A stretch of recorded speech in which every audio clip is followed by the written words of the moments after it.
네, 지난 5년간 국내에서 적발된 마약 밀수량이 18배나 폭증한 것으로 확인됐습니다. 마약 청정국은 이제 옛말이 됐는데요. 네, 무분별한 국내 확산을 막기 위해 마약 유입부터 원천 차단하기 위한 특단의 대책이 필요하다는 목소리가 나옵니다. 임혜준 기자입니다. 긴 쇳덩이 안에서 비닐에 쌓인 흰 덩어리가 쉴 새 없이 나옵니다. 금속으로 차 있어야 할 원통 가득 들어있는 덩어리는 바로 필로폰. 적발된 양만 무려 404kg, 1,350만 명이 동시에 투약할 수 있는 양입니다.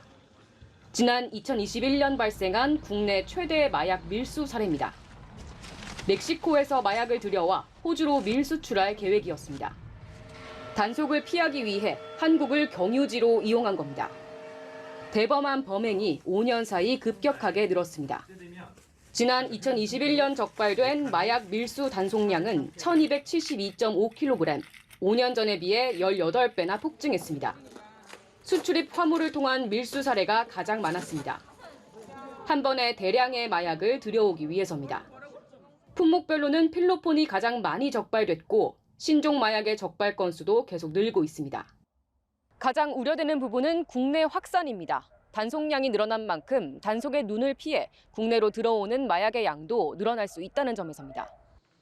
실제로 2017년 기준 700명 수준이던 마약 사범은 지난 2021년 5,000명으로 급증했습니다.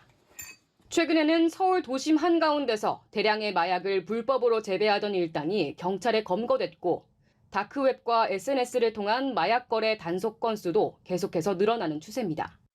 마약 청정국 지위를 유지해오던 대한민국이 마약 오염국으로 전락하지 않을까 하는 국민적인 걱정이 커지고 있습니다. 그렇기 때문에 국민들의 안전과 건강을 지키기 위해서 해외에서 국내로 들어오는 마약을 사전에 차단하기 위한 특단의 대책을 조속히 마련해야 됩니다.